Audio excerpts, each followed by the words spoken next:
ठाण्यातील टेंबीनाका या ठिकाणी केवळ किरकोळ वादातून 2 शिवसैनिकांना मारहाण केल्याची घटना सीसीटीव्हीमध्ये कैद झाली आहे। ठाण्यातील शिवसेनेचे शिंदे गटाचे माजी नगरसेवक सुधीर कोकाटे यांच्या कार्यालयासमोर सदरचा हल्ला झालाय। संतोष यांच्या समवेत एका सैनिकावर परिसरात राहणाऱ्या आफरीन या महिलेने गुंडांना घेऊन सदरचा हल्ला केलाय।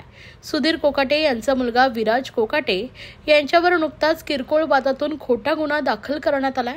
याचा जाब सुधीर कोकाटे यांनी विचारल्यानंतर सुधीर कोकाटे यांच्या कार्यकर्त्यांवर हल्ला करण्यात आलाय। आफरीन आणि तिच्या 2 साथीदारांचा शोध पोलीस घेत आहेत। ठाण्यातील टेंबीनाका या ठिकाणी शिवसैनिकांवरील झालेल्या हल्ल्यानंतर आता पोलीस तपास सुरू झालाय।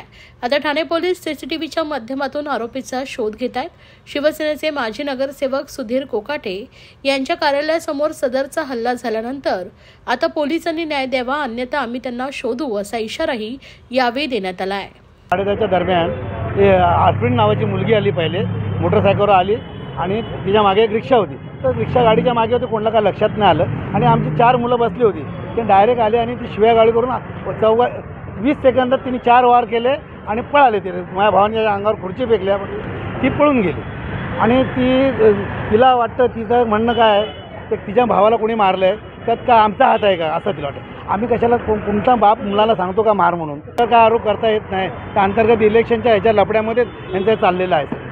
मुद्दाम खोटं करत आहेत सगळं, कोण जात आहेत, तिला कोणी टीप दिली, कोण बसलं होतं, त्यांनी पोलिसांनी शोधावं। त्याचं कारणच नाही आहे, कारण आम्ही सामाजिक काम करणारे कार्यकर्ते आहोत।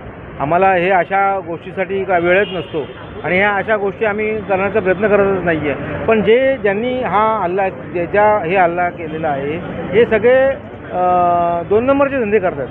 ते आफरीन असेल, इतर गोष्टी लोक असतील, तर त्यांच्याबरोबर जे आलेले होते यांचा समाजाशी काय घेणं नाही आहे। आम्ही सामाजिक काम करणारे लोक आहोत। आम्ही 10 वाजता, 11 वाजता, 2 वाजता रात्री लोकांच्या फोन आले तर आम्ही बाहेर पडतो आणि आमच्या नगरसेवक जे 20 वर्षे नगरसेवक आहेत यांना कुठेतरी राजकीय प्रतिबंध बसावा, त्याच्या मागे दुसरा कोण आहे का, याचाही आम्हाला पोलिसांना जाब विचारायचा आहे। तुमचा विश्वास आहे, पोलिसांनी आम्हाला वेळोवेळी चांगलं सहकार्य केले, आताही पोलीस सहकार्य करतायत।